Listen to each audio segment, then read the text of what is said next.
तमाम देखने वालों को मेरी तरफ से अस्सलाम वालेकुम। उम्मीद है स्टूडेंट्स आप खैरियत से होंगे। स्टूडेंट्स आज हम डिस्कस करेंगे एसएसटी मैथमेटिक्स क्वेश्चन जो है उसका लेक्चर नंबर 3 डिस्कस करेंगे। हमने 2 लेक्चर ऑलरेडी मैं डिस्कस कर चुका हूं। अगर आप में से किसी ने दो लेक्चर्स नहीं सुने तो बराए मेहरबानी ज़रूर सुने, क्योंकि अगर वो समझ में आएंगे तभी जो है आपको ये आज का लेक्चर ज़रूर समझ में आएगा। तो आज के लेक्चर का जो पहला टॉपिक है वो है rational numbers and irrational numbers. तो सबसे पहले हम रैशनल नंबर्स को जो है वो डिस्कस करते हैं। अब रैशनल नंबर्स, ये जो वर्ड रैशनल है ये किस लफ्ज़ से लिया गया है? क्वोशंट से। ये जो रैशनल वर्ड है ये किस लफ्ज़ से लिया गया है? क्वोशंट से। और जो क्वोशंट वर्ड है इसका मतलब है डिवीजन। ये जो क्वोशंट वर्ड है इसका क्या मतलब है? डिवीजन। और डिवीजन वर्ड का जो मतलब है वो क्या है? ऐसा नंबर जो इस फॉर्म में हो, ऐसा नंबर जो किस फॉर्म में हो? अपॉन फॉर्म में हो। ठीक है, ओके जी। रैशनल नंबर को पहचाना जाता है, जाहिर किया जाता है क्यू से, मगर क्यू कौन सा? थोड़ा बोल्ड करेंगे। ठीक है, ओके जी। अब है कि रैशनल नंबर्स को सबसे पहले किसने इंट्रोड्यूस करवाया? याद रखिएगा, रैशनल नंबर्स को मिस्र के लोगों ने इंट्रोड्यूस करवाया। अब चौथी जो बात है वो क्या है? ये भी सवाल आ सकता है कि रैशनल नंबर्स जो है इनको जो है वो कब इंट्रोड्यूस करवाया गया? 1550 में। 1550। बी माने बिफोर, सी माने क्रिस्ट। बिफोर क्रिस्ट, कबल मसीह। ठीक है, ओके जी। अब सवाल है कि भाई रैशनल नंबर्स कहते किसको है? वो कौन से नंबर्स होंगे जो रैशनल नंबर्स होंगे? तो उससे पहले एक सेट आप लोगों को याद रखना है जो मैंने पहले ऑलरेडी मैं डिस्कस भी कर चुका हूँ, मगर फिर भी देख लें। ऐसा सेट जो 0 से स्टार्ट हो और उसके अंदर प्लस वाले नंबर भी लामहदूद हो, माइनस वाले नंबर भी लामहदूद हो, राइट साइड पर प्लस वाले और लेफ्ट साइड पे नेगेटिव वाले। तो इस सेट को हम क्या कहते हैं? सेट ऑफ इंटीजर कहते हैं। तो ये सेट जो है आप लोगों को याद होना चाहिए, मैं बहुत कहा हूँ। तो किसी भी सेट को, किसी भी नंबर को हम रैशनल नंबर कब कहेंगे? जब वो 3 बातों को मानेगा, जब वो 3 शर्तों को मानेगा। कौन सी शर्त? नंबर 1, किसी भी नंबर को हम रैशनल नंबर तब कहेंगे जब इसकी ये वाली फॉर्म होगी, अपॉन फॉर्म। अपॉन फॉर्म आप ये भी कह सकते हैं A upon B form, P upon Q form, C upon D form, A upon B, X upon Y, Y upon Z, C upon D, M upon N. वो आपकी मर्जी, आप जो भी कहें। ठीक है, अमूमन बुक में जो है वो वर्ड होता है पी अपॉन क्यू। ठीक है, आप जो भी वर्ड इस्तेमाल करें, मगर ये बस याद रखें कि कौन सी शक्ल होनी चाहिए रैशनल नंबर के लिए? पहली बात अपॉन फॉर्म होनी चाहिए। नंबर 2, जो ऊपर वाला नंबर है मतलब नोमिनेटर, जो नीचे वाला नंबर है मतलब डिनोमिनेटर, ये दोनों जो है वो ताल्लुक रखें। ताल्लुक रखें या कहेंगे मौजूद होने चाहिए। अच्छा, किससे ताल्लुक रखें? इस खानदान से। ये कौन सा खानदान है? Set of integers. Set of integers, ये वाला सेट। ठीक है, क्या कह रहा है कि जो ऊपर वाला नंबर है और जो नीचे वाला नंबर है ये दोनों किस सेट में से होने चाहिए? सेट ऑफ इंटीजर्स में से होने चाहिए। नंबर 3, और ये जो नीचे वाला नंबर है, और ये जो नीचे वाला नंबर है ये कभी भी, ये जो बी है उसकी शक्ल ये तो नहीं होनी चाहिए कभी, मतलब नीचे 0 नहीं होना चाहिए। ठीक है, अगर कोई नंबर ये तीनों बातें मान गया तो हम कहेंगे ये नंबर रैशनल नंबर है। एक बात और कि किसी भी नंबर के नीचे 0 क्यों नहीं होना चाहिए? क्योंकि जब किसी नंबर के नीचे 0 आ जाता है तो वो रकम इन्फिनिटी के बराबर हो जाती है, वो रकम लामहदूद बन जाती है। तो किसी भी नंबर के अगर नीचे 0 होगा तो वो रैशनल नंबर नहीं कहलाएगा। ठीक है, ओके जी। अब हम कुछ एग्जांपल्स करते हैं। लेट्स सपोज मैं अगर आपसे पूछूं कि ये जो 0 है, क्या ये जो 0 है ये रैशनल नंबर है? तो हम चेक करेंगे कि ये रैशनल नंबर है या नहीं। तो अब देखें यहाँ पर कौन है आपके पास? 0। तो सबसे पहले मुझे बताएं कि रैशनल नंबर के लिए क्या होना ज़रूरी है? सबसे पहले अपॉन फॉर्म। तो देखिए 0 के नीचे 1 है नहीं, 0 के नीचे तो कोई नंबर नहीं है। तो याद रखिएगा, अगर किसी भी नंबर के नीचे कुछ भी नहीं होगा तो इसका मतलब है कौन है, 1 है। तो 0 हम चेक कर रहे हैं कि ये रैशनल है। तो देखें अपॉन फॉर्म में हो गया, किसी भी नंबर के नीचे अगर कुछ भी नहीं होगा तो क्या रखेंगे, 1। तो देखें ये आपका कौन है, ये आपका A और ये आपका B। ओके जी, अपॉन फॉर्म तो हो गई, पहली शर्त जो है वो मान गया। अब शर्त नंबर 2 कि जो ऊपर वाला नंबर हो, जो नीचे वाला हो, नोमिनेटर और डिनोमिनेटर दोनों का ताल्लुक किससे हो, इंटीजर से हो। मुझे बताएं कि क्या ये जो ऊपर वाला 0 है, क्या ये सेट ऑफ इंटीजर में नहीं है? तो 0 ऊपर वाला भी है। अब नीचे कौन है, 1। क्या 1 जो है वो सेट ऑफ इंटीजर में नहीं है? बिल्कुल है। तो देखें दूसरी शर्त भी जो है वो भी मान गया। अब है तीसरी शर्त कि उसके नीचे 0 नहीं होना चाहिए, नीचे b is not equal to 0। तो देखिए क्या 1 0 के बराबर होता है? नहीं। तो इसका मतलब कि ये जो 0 है, ये जो 0 है, ये तीनों शर्तें मान गया। कौन सी शर्तें मान गया? कि अपॉन फॉर्म में भी था और ऊपर वाला भी इंटीजर, नीचे वाला भी इंटीजर। ये 1 आपका इंटीजर है, 0 बिलोंग्स टू इंटीजर, और ये 1 भी जो है बिलोंग्स टू इंटीजर, ये भी इंटीजर में, और नीचे वाला 0 के बराबर नहीं है। तो ये तीनों शर्तें मान गया। तो इसका मतलब 0 is a rational number. Okay ji, अब अगर मैं कहूँ मुझे बताएं ये जो नीचे वाला -1 है, क्या -1 रैशनल नंबर होता है? चेक करते हैं। अगर मैं यहाँ पे लिखूँ -1, तो किसी भी नंबर को रैशनल होने के लिए सबसे पहले क्या होना चाहिए, अपॉन फॉर्म। तो देखिए इस -1 के नीचे कुछ भी नहीं है, तो इसका मतलब है कौन है, 1 है। तो अब आप देखिए ये जो है आपका, ये आपका A और ये आपका B। तो देखिए अपॉन फॉर्म बन गई, बिल्कुल बन गई। नंबर 2, दोनों इंटीजर होने चाहिए। तो देखिए -1 आपका ऑलरेडी इंटीजर में है, नीचे वाला 1 आपका ऑलरेडी इंटीजर में है, ठीक है। तीसरी शर्त, नीचे 0 नहीं होना चाहिए। क्या इसके नीचे 0 है? क्या 1 0 के बराबर होता है? नहीं। तो इसका मतलब ये जो -1 है, ये भी आपकी तीनों शर्तें जो है वो मान गया। तो ये कौन हुआ, रैशनल नंबर हो गया, ठीक है। ओके जी, फॉर एग्जाम्पल अगर मैं आपसे पूछूं कि क्या ये जो 2 है, क्या आपका 2 जो है वो रैशनल नंबर है? तो हम कहेंगे, चेक करेंगे। अब देखिए 2 के नीचे कुछ भी नहीं है, तो कौन है, 1। तो देखिए अपॉन फॉर्म हो गई, अपॉन फॉर्म बिल्कुल हो गई, अपॉन फॉर्म।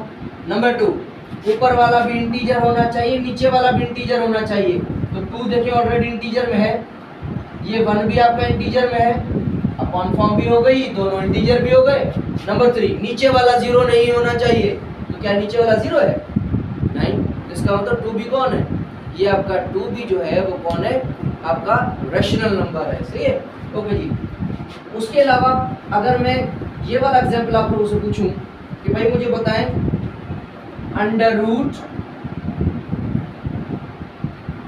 √36/2, क्या ये वाला नंबर जो है वो रैशनल नंबर है? तो हम चेक करेंगे। सबसे पहले ऊपर देखें, क्या ये जो नंबर है, क्या इसका अंडर रूट निकल जाता है? क्या इसका अंडर रूट निकल जाता है? मुझे बताएं दुनिया में ऐसा नंबर कोई है जिसको अपने आप से मल्टीप्लाई करें तो 36 आए? बिल्कुल है, 6 6 36। क्योंकि 36 कौन है, परफेक्ट स्क्वायर है, और परफेक्ट स्क्वायर में ऑलरेडी लेक्चर में नंबर 2 में समझा के आया हूँ। तो देखें ये वाला जो 36 है, 36 का अंडर रूट कौन आता है, 6 को 6 से मल्टीप्लाई करेंगे तो 36, तो अंडर रूट 6 आ गया। ये 2 का 2 आपका सेम, ठीक है। अब आप ऐसे देखें, अपॉन फॉर्म, रैशनल नंबर के लिए क्या होना चाहिए, अपॉन फॉर्म। तो ये आपका A और ये आपका B, अपॉन फॉर्म हो गई। ओके, ऊपर वाला इंटीजर होना चाहिए, नीचे वाला भी इंटीजर। तो देखिए 6 इसमें आगे है और 2 भी इसके अंदर मौजूद है ऑलरेडी। तो अपॉन फॉर्म भी हो गई, ऊपर वाला नीचे वाला दोनों इंटीजर भी हो गए, और नीचे वाला 0 के बराबर नहीं है। या ऐसे भी कर सकते थे, 2 1 2, 2 3 6। तो यहाँ पे आंसर क्या आया, खाली 3। अब देखिए 3 को चेक करें, 3 के नीचे कुछ भी नहीं है, हमारे कौन है, 1। अपॉन फॉर्म हो गई, ये आपका A और ये आपका B, अपॉन फॉर्म भी हो गई। नंबर 2, ऊपर वाला इंटीजर होना चाहिए, नीचे वाला भी इंटीजर होना चाहिए। तो 3 भी इंटीजर है और नीचे वाला 1 भी इंटीजर है। और नीचे 0 नहीं होना चाहिए, बिल्कुल नीचे 0 है ही नहीं, ठीक है। तो देखिए ये चीज है। अब मैं अगर एक और एग्जांपल आप लोगों से पूछूं कि भाई मुझे बताएं ये वाला नंबर √4 क्या ये रैशनल नंबर है? तो सबसे पहले देखेंगे कि अंदर वाला जो नंबर है, अंदर वाला जो रेडिकेंड है, ये आपका इसका अंडर रूट निकल जाएगा। क्या ये परफेक्ट स्क्वायर है? मुझे बताएं दुनिया में ऐसा कोई नंबर है जिसको अगर हम अपने आप से मल्टीप्लाई करें तो 4 आए? तो हम कहेंगे बिल्कुल है। 2 2 2 4, तो इसका आंसर क्या आएगा 2। तो हमने अंडर रूट निकाल दिया। अब आपको पता है कि ऑलरेडी 2 जो है इसके नीचे कुछ भी नहीं बने, कौन है 1 अपॉन फॉर्म हो गई, ये आपका a और ये आपका b अपॉन फॉर्म भी हो गई। ऊपर वाला भी इंटीजर है, नीचे वाला भी इंटीजर है और नीचे वाला 0 के बराबर नहीं है। तो आपका ये जो √4 है ये भी आपका कौन है? Rational number. अब एक एग्जांपल और जबरदस्त किस्म का एग्जांपल √2। अब अगर मैं आपसे पूछूं कि √2 जो है मुझे बताएं ये रैशनल है, तो हम चेक करते हैं इसको, यहाँ पे चेक कर लेते हैं √2। अब अगर मैं सबसे पहले आपको बोलूं कि इस √2 का अंडर रूट निकालें, दुनिया में ऐसा कोई नंबर है जिसको अपने आप से मल्टीप्लाई करें तो 2 आए? तो दुनिया में ऐसा कोई नंबर नहीं है जिसको अपने आप से मल्टीप्लाई करें तो 2 आए। तो इसका मतलब 2 का अंडर रूट पॉइंट्स में निकलेगा, और ये ऑलरेडी मैं लेक्चर नंबर 2 में समझा के आया हूँ नॉन परफेक्ट स्क्वायर में। तो इसका जो अंडर रूट आएगा वो पॉइंट्स में आएगा, सही है? अच्छा जी, और हम अपनी कंडीशन के मुताबिक चेक करते हैं, ठीक है? ओके जी। अब मुझे बताएं क्या इसके नीचे कुछ भी नहीं है, माने कौन है 1। सबसे पहले चेक करते हैं रैशनल नंबर के लिए क्या होगा अपॉन फॉर्म। तो देखिए ये आपका a और ये आपका b अपॉन फॉर्म हो गई। वाह, ये पहली बात तो मान गया। नंबर 2, ऊपर वाला भी इंटीजर होना चाहिए, नीचे वाला भी इंटीजर होना चाहिए, दोनों का ताल्लुक इस खानदान से होना चाहिए। तो देखें ऊपर वाला कौन है √2। मुझे बताएं √2 जो है इसको यहाँ पे आपको नजर आ रहा है? सेट ऑफ इंटीजर में कोई अंडर रूट वाली वैल्यू है? नहीं है। तो इसका मतलब है कि यहाँ पे दूसरे वाली जो कंडीशन है वो फ्लॉप हो रही है। ये वाला जो है √2 जो है वो इस बात को नहीं मान रहा, क्योंकि √2 जो है वो आपका सेट ऑफ इंटीजर में नहीं होता, इसलिए ये जो √2 है ये रैशनल नंबर नहीं है। अब कौन है ये हम पढ़ेंगे, मगर उस क्योंकि अभी काफ़ी सारी पॉइंट्स मैंने आपको और बतानी जिसमें से बहुत ज़्यादा सवालात आते हैं, ठीक है? अच्छा जी, अब मैं आप लोगों के साथ कुछ और भी ट्रिक्स बयान करता हूँ, अब आप वो सुनिएगा। अब स्टूडेंट एक नोट जो है वो याद रखिएगा, every integer is a rational number. Her integer जो होता है ना, सेट ऑफ इंटीजर के अंदर जो भी नंबर आते हैं, जितने भी नंबर्स हैं, लामहदूद नंबर्स हैं, तो हर वो नंबर जो सेट ऑफ इंटीजर में है या इंटीजर है, तो याद रखिएगा वो हमेशा कौन होगा? रैशनल नंबर होगा। वो हमेशा रैशनल नंबर की तीनों बातें मानेगा। कौन सी? अपॉन फॉर्म में भी होगा, और वो इंटीजर में तो ऑलरेडी है, और जो नीचे वाला है वो 0 नहीं होगा, ठीक है? तो ये सारे के सारे देखिए सेट ऑफ इंटीजर्स में जो भी नंबर्स हैं, सेट ऑफ इंटीजर 0 से स्टार्ट होता है, उसमें प्लस वाले नंबर लामहदूद और माइनस वाले नंबर लामहदूद। ऑलरेडी मैं लेक्चर नंबर 2 में समझा के आया हूं और 1 में भी समझा के आया हूं। तो ये जितने भी आपको सेट ऑफ इंटीजर में नजर आ रहे हैं ना, ये सारे के सारे नंबर जो हैं वो कौन है? ये सारे के सारे रैशनल नंबर्स हैं, ये याद कर लें। कहीं पे भी कोई सवाल आ सकता है, अगर आप सेट ऑफ इंटीजर कहीं पे भी नंबर देखो तो फौरन कहेंगे ये जो है आपका रैशनल है, ठीक है? फॉर एग्जाम्पल मैं आपका एक जो है थोड़ा एक सवाल आप लोगों से पूछ लेता हूं। जैसे देखिए मैं बोलूं √3, क्या ये रैशनल नंबर है? तो आप इसको देखें, क्या अंडर रूट वाली इस तरह की कोई वैल्यू कोई आपको सेट ऑफ इंटीजर में नजर आ रही है? नहीं नजर आ रही। इसका मतलब ये कौन है? रैशनल नहीं है। वैसे इसको कहते हैं इर्रेशनल नंबर। आगे मैं पढ़ाता हूं, ठीक है? Okay ji. फॉर एग्जाम्पल अगर मैं कहूं मुझे ये बताएं √4 क्या ये सेट ऑफ इंटीजर में है? तो आप डायरेक्ट कहेंगे ये तो नहीं है।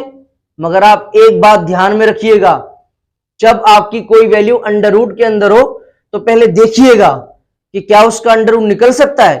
तो देखें ऐसा नंबर नहीं है जिसको अपने आप से मल्टीप्लाई करें तो 3 आए, तो ये तो ये इसका तो अंडर रूट नहीं निकलेगा। मगर यहां पर ये जो नंबर है, ऐसा नंबर है जिसको अपने आप से मल्टीप्लाई करें तो 4 आए, तो हम कहेंगे हाँ है ना, 2 2 2 4, तो 4 का अंडर रूट कौन है, 2 है। तो आप देखें 2 जो है वो इसके अंदर है, बिल्कुल है। तो डायरेक्ट कोई शर्त मनवाने की जरूरत नहीं है, डायरेक्ट आप कह सकते हैं कि 2 इज अ रैशनल नंबर। मैं आपसे पूछूं 0 रैशनल नंबर होता है, बिल्कुल होता है। देख लें आप, 0 के नीचे कुछ भी नहीं है, इसका मतलब कौन है, 1 अपॉन फॉर्म हो गई, ऊपर वाला भी इंटीजर, नीचे वाला भी इंटीजर, और नीचे वाला नंबर 0 नहीं है। तो कहने का मतलब है कि डायरेक्ट आप सेट ऑफ इंटीजर को देख करके बताइएगा कि ये कौन सा नंबर है, ये आपका रैशनल नंबर है। उसके बाद स्टूडेंट्स एक बड़ी अहम बात, और इसके लिए रैशनल नंबर के लिए कुछ और नोट भी है, अब मैं वो समझाने लगा हूं। अब देखिए आपके सामने मैंने लिखा है 45। ये जो 45 है बेसिकली ये कौन है, तो याद रखिएगा ये जो 45 है ये बेसिकली मैग्नीट्यूड है। ये बेसिकली कौन है, एक नंबर है। ये कौन है, कोई वैल्यू है, या कहेंगे ये कौन है, स्केलर है। किसी चीज की क्वांटिटी को बता रहा है कि कोई चीज है तो कितनी है, 45 है। तो ये आपका कौन है, मैग्नीट्यूड है, नंबर है, वैल्यू है, स्केलर है। अगर इसी वैल्यू के अंदर अगर मैंने ये रख दिए, और ये जो नुक्ता देख रहे हैं ये कौन है, डेसिमल पॉइंट। और अगर किसी रकम के अंदर ये डेसिमल पॉइंट होगा ना, अब हम इस पूरी रकम को, इस पॉइंट को डेसिमल पॉइंट कहेंगे, और इस पूरी रकम को हम क्या कहेंगे, डेसिमल फ्रैक्शन। अगर किसी वैल्यू के अंदर पॉइंट आ जाए, डेसिमल पॉइंट आ जाए, तो उस पूरी रकम को हम क्या कहेंगे, डेसिमल फ्रैक्शन कहेंगे। Clear, okay ji. अब आप देखें ये आपके सामने कौन है, इस पूरी रकम के अंदर कौन है, पॉइंट है, तो ये भी डेसिमल फ्रैक्शन है। इस रकम के अंदर पॉइंट है, ये भी डेसिमल फ्रैक्शन है। इस रकम के अंदर भी कौन है, पॉइंट है, तो ये भी कौन है, डेसिमल फ्रैक्शन है। अगर मैं आपसे पूछूं इसमें देखें, इस वैल्यू में भी पॉइंट है, ये भी डेसिमल फ्रैक्शन, ये भी डेसिमल फ्रैक्शन, ये भी डेसिमल फ्रैक्शन। ठीक है। अब आप देखें कि ये जो वैल्यू है, ये जो रकम है, ये पॉइंट के बाद कुछ वैल्यू के चलने के बाद ये क्या हो रही है, आखिर में खत्म हो रही है। ये भी देखें डेसिमल फ्रैक्शन, पॉइंट के बाद एक ही नंबर है, उसके बाद कोई वैल्यू नहीं है, खत्म हो गई। 5.693721 आगे वैल्यूज क्या हो गई, खत्म हो गई। इसका मतलब ये वाली जो डेसिमल फ्रैक्शंस है तीनों, ये पॉइंट के बाद थोड़ा चलने के बाद क्या हो रही हैं, खत्म हो रही हैं। खत्म होने को हम कहते हैं टर्मिनेटिंग। क्या कहते हैं, टर्मिनेटिंग। टर्मिनेट का मतलब है खत्म होना, तो इसका मतलब है ये डेसिमल फ्रैक्शंस तो हैं, मगर कौन सी हैं, टर्मिनेटिंग है। टर्मिनेटिंग डेसिमल फ्रैक्शन है, या ये जो डेसिमल फ्रैक्शंस हैं ये कौन है, टर्मिनेटिंग है, खत्म हो रही हैं। मगर इधर देखिए आप, इस वैल्यू के अंदर पॉइंट है, तो ये भी डेसिमल फ्रैक्शन है। मगर पॉइंट के बाद देखिए आखिर में क्या है, and so on. And so on means undefined, लामहदूद, आगे चल रहा है, कंटिन्यूअस है। तो ये वाली जो आपकी डेसिमल फ्रैक्शन है, ये पॉइंट के बाद क्या हो रही है, खत्म नहीं हो रही। ये वाली वैल्यू भी देखें, पॉइंट के बाद खत्म नहीं हो रही, आगे चल रही है। ये भी देखें पॉइंट के बाद क्या हो रही है, आगे चल रही है, खत्म नहीं हो रही। तो हर वो रकम जो पॉइंट के बाद खत्म हो जाए उसे कहते हैं टर्मिनेटिंग डेसिमल फ्रैक्शन, और हर वो रकम जो पॉइंट के बाद खत्म ना हो उसे क्या कहेंगे, non terminating decimal fraction.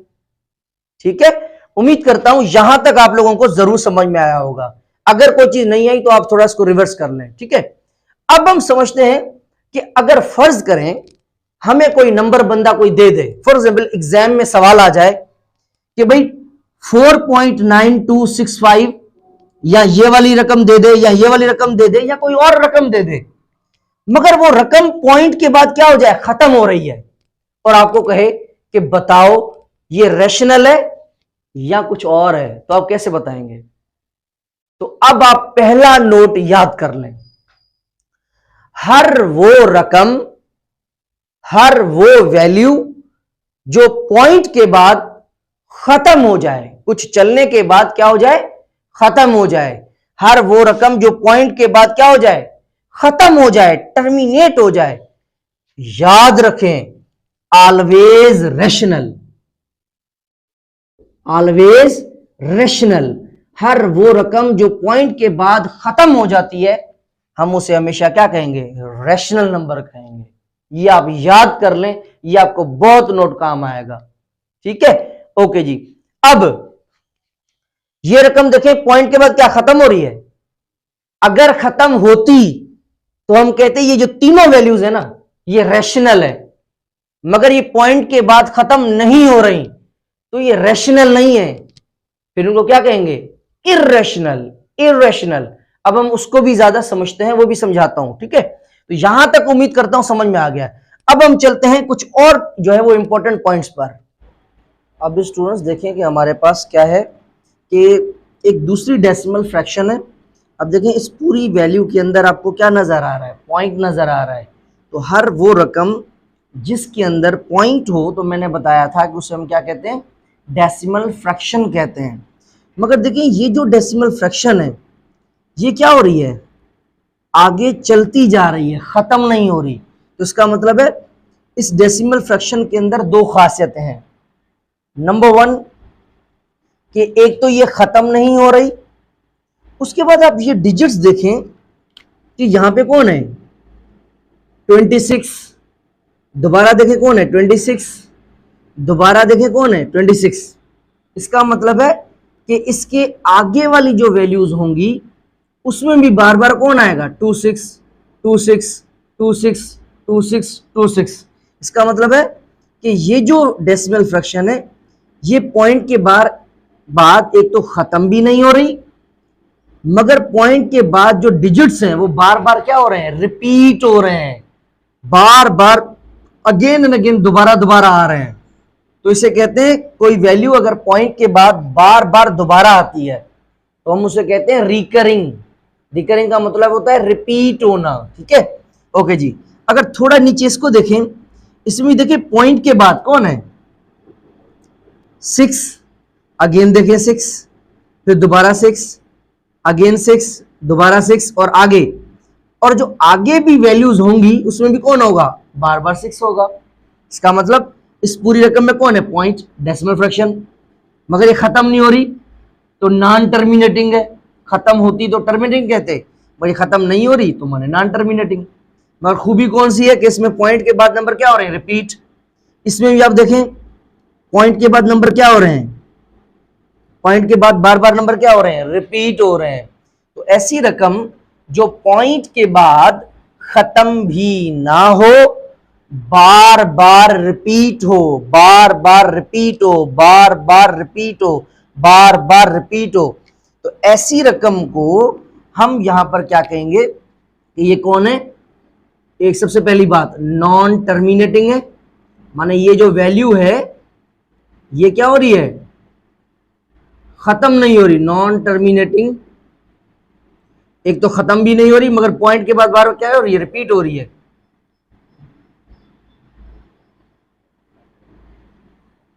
Recurring decimal fraction, ये रकम पॉइंट के बाद एक तो खत्म भी नहीं हो रही मगर बार बार क्या हो रही है, रिपीट हो रही है, तो कहेंगे non terminating recurring decimal fraction. ठीक है, ओके जी। अब इसी चीज को ऐसे भी हम लिख सकते हैं, हो सकता है कि सवाल टेस्ट में ऐसे भी आ सकता है कि अब देखिए रिपीट कौन हो रहा है, 26, 26, 26। तो देखिए 5.2 और 6 के ऊपर कौन है, हल्का सा डॉट ऊपर इधर भी बना हुआ है, इधर भी बना हुआ है। जब किसी नंबर के ऊपर डॉट्स बने हों इसका मतलब है कि वो नंबर बार बार क्या होगा, रिपीट होगा, बार बार दोहराएगा। ओके, उसके बाद देखें 26 के ऊपर मैंने क्या रखी है, लाइन रख दी है, ऊपर एक लाइन रखी है। इसका भी मतलब है कि ये जो ब्लॉक है, ये जो टुकड़ा है, ये जो वैल्यूज हैं, ये भी क्या होंगी, बार बार रिपीट होंगी। ठीक है, ओके जी। अब आप याद रख लें, हर वो रकम जो पॉइंट के बाद खत्म भी ना हो मगर बार बार बार बार रिपीट हो, ऐसी रकम जो पॉइंट के बाद खत्म ना हो मगर बार बार रिपीट हो, ऐसी रकम को भी हम ये कहते हैं। तो ये सारी की सारी कौन है, ऐसी रकम को हम ये कहते हैं। रैशनल कहते हैं। पहली रैशनल के लिए शर्त मैंने क्या बताई थी, किसी भी नंबर को हम रैशनल कब कहेंगे, जब वो तीन बातों को मानेगा। Number one upon form, number two ऊपर वाला नीचे वाला दोनों इंटीजर हो, नंबर थ्री नीचे वाला जीरो ना हो। ये हमने की थी प्रॉपर्टीज। उसके बाद मैंने कहा कि अगर ऐसी वैल्यूज जो पॉइंट के बाद खत्म हो जाए, मींस टर्मिनेटिंग डेसिमल फ्रैक्शन, उनको हम रैशनल कहते हैं। प्रॉपर्टी नंबर टू, ऐसी रकम जो पॉइंट के बाद खत्म ना हो मगर बार बार बार बार रिपीट हो, मतलब नॉन टर्मिनेटिंग रिकरिंग, ऐसी डेसिमल फ्रैक्शन को भी हम क्या कहते हैं, रैशनल नंबर।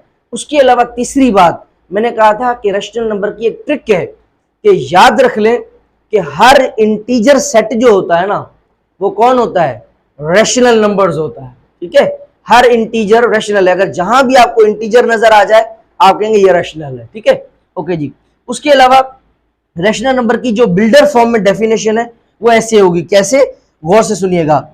रैशनल नंबर में एक्स ऐसे एक्स हैं, इस रैशनल में जो भी वैल्यूज होंगी उनका हमने नाम रखा है कि भाई वो एक्स होंगी, और वो एक्स ऐसी एक्स होंगी जिनकी शक्ल सबसे पहले ऐसी होगी अपॉन फॉर्म, नंबर टू दोनों इस खानदान से ताल्लुक रखेंगे, नंबर थ्री जो नीचे वाला होगा वो जीरो के बराबर नहीं होगा। अगर कोई बंदा ये तीनों प्रॉपर्टीज मान जाए तो हम कहेंगे वो नंबर कौन है, रैशनल नंबर है। ठीक है, तो रैशनल नंबर का यहां पे किस्सा जो है वो तमाम हो चुका है। अब हम जो है वो इर्रेशनल पर चलते हैं और इर्रेशनल को समझते हैं कि इर्रेशनल नंबर्स कैसे होते हैं और वो किन किन बातों को मानते हैं और कौन कौन सी प्रॉपर्टीज को मानते हैं और कौन कौन से नंबर्स होंगे जो आपके इर्रेशनल होंगे। ठीक है, अब हम पढ़ते हैं इर्रेशनल नंबर्स। ठीक है, अब इर्रेशनल नंबर्स के लिए जो नोटेशन होती है, जो पहचानने की सिंबल होती है, वो आपकी ये होगी, आई थोड़ा बोल्ड होगा, या फिर क्यूब बनाकर और उसके ऊपर हम छोटी सी कॉम्प्लीमेंट बना देंगे। तो याद रखिएगा इर्रेशनल नंबर्स के लिए जो पहचानने की सिंबल्स होती हैं वो ये दो होती हैं। तो अगर पूछा जाए कि भाई इर्रेशनल नंबर्स को किसने इजाद किया, जिसने रैशनल नंबर्स को इजाद किया था उन्होंने ही इर्रेशनल को इजाद किया था। तो ऑलरेडी मैंने बताया भी है, इजिप्शियन ने जो है वो मिस्र के लोगों ने जो है इसे इजाद किया। अब मैथमेटिकली जो डेफिनेशन है रैशनल नंबर्स की वो बिल्डर फॉर्म में लिखी हुई है। अब क्या है, कह रहा है कि जो इर्रेशनल नंबर्स हैं वो एक्स ऐसे एक्स होंगे, क्योंकि अभी हमें पता नहीं है ना कि इर्रेशनल नंबर कौन से होंगे, तो यहां पे कह रहा है कि इर्रेशनल नंबर्स ऐसे एक्स ऐसे एक्स होंगे, एक्स सच दैट एक्स ऐसे एक्स होंगे इर्रेशनल में जो नहीं मानेंगे। किसको नहीं मानेंगे, number one, number two, number three, मतलब उनकी ये शक्ल कभी भी नहीं होगी अपॉन वाली, नंबर टू दोनों इंटीजर नहीं होंगे, नंबर थ्री नीचे वाला नंबर जीरो के बराबर नहीं होगा। आसान लफ्जों में कहें तो याद रखिएगा, अगर हम कहें कि अगर कोई नंबर ये तीनों खासियतें मानेगा तो हम कहेंगे रैशनल, और अगर ये तीनों शर्तें नहीं मानेगा तो कहेंगे इर्रेशनल। वो नंबर्स जो रैशनल नहीं होते हम उन्हें क्या कहते हैं, इर्रेशनल नंबर्स कहते हैं। ठीक है, ओके जी। अब ये सवाल आ सकता है, ये पॉइंट आप जो है वो लाजमी याद रखें कि पाए एंड एक्सपोनेंशियल फंक्शन, पाए और एक्सपोनेंशियल फंक्शन जो है दैट आर ऑलवेज, ये हमेशा कौन होंगे, इर्रेशनल नंबर्स होंगे। ये हमेशा क्या होंगे, इर्रेशनल नंबर्स होंगे। अब हमें ये पता होना चाहिए कि जो पाई की वैल्यू है वो हो सकता है आ जाए कि पाई की वैल्यू क्या होती है और एक्सपोनेंशियल फंक्शन की वैल्यू क्या होती है।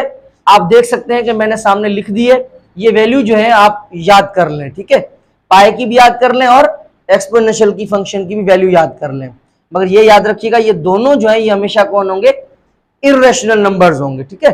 ओके जी, उसके बाद देखिए मैंने कुछ वैल्यू लिखी है।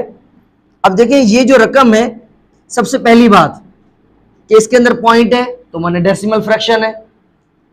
अब ये जो पूरी वैल्यू आपके सामने लिखी हुई है ये खत्म नहीं हो रही, चलती जा रही है आगे, इसका मतलब है ये कौन है, नॉन टर्मिनेटिंग, नॉन टर्मिनेटिंग, खत्म नहीं हो रही। अच्छा, मगर देखो पॉइंट के बाद ये जो नंबर है वो 3 है, ये 4 है, ये 5 है, ये 6 है, आगे वाला कौन होगा पता नहीं, आगे वाला कौन होगा पता नहीं, आगे वाला कौन होगा पता नहीं। तो इसका मतलब है कि ये वाली जो रकम है, ये वाली जो वैल्यू है, ये वाली जो डेसिमल फ्रैक्शन है, इसमें पॉइंट के बाद नंबर्स रिपीट नहीं हो रहे, नंबर्स का पैटर्न जो है वो नंबर एक जैसे नहीं है। इसका मतलब ये वाली जो रकम है ये एक तो खत्म भी नहीं हो रही और रिपीट भी नहीं हो रही। अच्छा नीचे वाली देख लें, ये भी रकम देखें, खत्म भी नहीं हो रही, रिपीट भी नहीं हो रही, देखो बार बार सेम डिजिट है।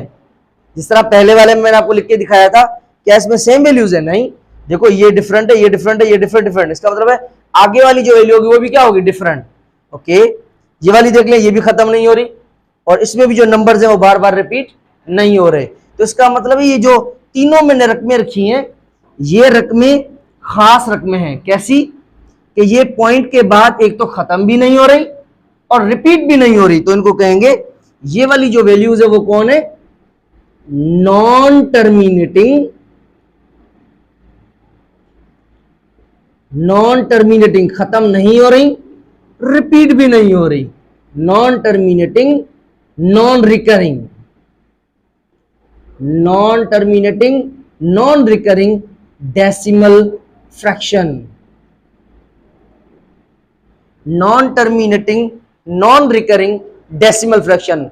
आप अब देखिए, हो सकता है कि मे भी आप लोग देख के कंफ्यूज भी हो रहे हो, मगर मैं आप लोगों को आसान एक ट्रिक बताता हूं। इर्रेशनल नंबर के लिए सिर्फ एक ही बात है, कौन सी, हर वो रकम जो पॉइंट के बाद रिपीट भी ना हो, खत्म भी ना हो, वो इर्रेशनल है। बाकी जो भी बात आएगी वो रेशनल होगी। कैसे, पॉइंट के बाद खत्म हो जाए वो भी रेशनल, पॉइंट के बाद खत्म ना हो मगर रिपीट हो वो भी रेशनल, हर इंटीजर वो भी रेशनल।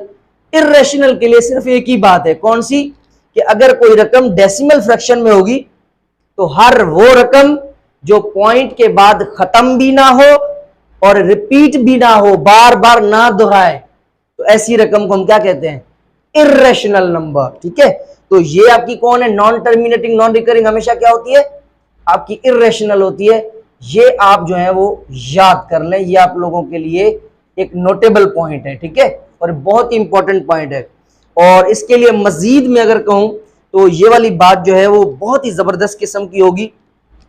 अब देखें ये वाले जो नंबर्स लिखे हुए हैं 2, 3, 5, 6, 7, 8, ये जितने भी नंबर्स हैं ये कौन से नंबर्स हैं, नॉन परफेक्ट स्क्वायर्स हैं। ये कौन से नंबर्स हैं, नॉन परफेक्ट स्क्वायर्स हैं। और perfect square, non perfect square क्या होते हैं मैं ऑलरेडी बता चुका हूं। ठीक है, अब देखिए ये जो नॉन परफेक्ट स्क्वायर्स आप लोगों को नंबर्स नजर आ रहे हैं, अगर मैं इनका अंडर रूट निकालूं, अगर मैं इन सारी वैल्यूज का अंडर रूट निकालूं, ये जितने भी नंबर्स हैं, हमें पता है कि नॉन परफेक्ट स्क्वायर नंबर्स क्या होते हैं, लामहदूद होते हैं। तो अगर मैं इन नंबर्स का अगर मैं अंडर रूट निकालूं, स्क्वायर रूट निकालूं, तो जो इनका जो जवाब आएगा ना वो हमेशा ये होगा, पॉइंट के बाद रिपीट भी नहीं होगा और खत्म भी नहीं होगा। तो याद रख लें कि जो नॉन परफेक्ट स्क्वायर है, अगर हम किसी नॉन परफेक्ट स्क्वायर का ये निकाल दें, कौन निकाल दें, अगर हम किसी नॉन परफेक्ट स्क्वायर का ये निकाल दें, बस सिंपल, ये नॉन परफेक्ट स्क्वायर का अगर हम अंडर रूट निकालें, जिस तरह देखें 2 का अंडर रूट निकालें, 3 का अंडर रूट निकालें, 5 का निकालें, इन सब का जो अंडर रूट आएगा ना वो पॉइंट्स में आएगा। और कैसा आएगा, पॉइंट के बाद खत्म भी नहीं होगा और बार बार रिपीट भी नहीं होगा। मतलब कि इनका जो अंडर रूट आएगा वो आएगा नॉन टर्मिनेटिंग, नॉन रिकरिंग, और ऐसे को हम क्या कहते हैं, इर्रेशनल। तो ये बात बार बार मैं दोहरा रहा हूं, याद कर लें कि हर नॉन परफेक्ट स्क्वायर का जब हम अंडर रूट निकालेंगे तो that is always irrational. Irrational, तो ये हमेशा क्या होगा, आपका इर्रेशनल होगा। ये याद कर लें, ये आपके काम की बात है, ठीक है। ओके जी, तो यहां पे मेरा जो लेक्चर नंबर 3 है वो कंप्लीट हो चुका है। अब हम चलते हैं अपने 4th लेक्चर पर। अब आप लोगों से एक छोटी सी रिक्वेस्ट है, अपने दोस्तों में, फ्रेंड्स में जरूर शेयर करिएगा। अगर कोई बात नहीं समझ में आई तो आप रिपीट करके सुन लें, और इनमें से मजीद और समझ में नहीं आ रहा तो आप पीछे वाले लेक्चर जरूर देखें, क्योंकि पीछे वाली चीज देखेंगे तो आगे वाली चीज को समझना आप लोगों के लिए बहुत आसान हो जाएगा। अपने दोस्तों में, फ्रेंड्स में जरूर शेयर करें। अगर मैं कर सकता हूं तो आप भी कर सकते हैं। अपना बहुत सारा ख्याल रखिएगा। अल्लाह हाफिज।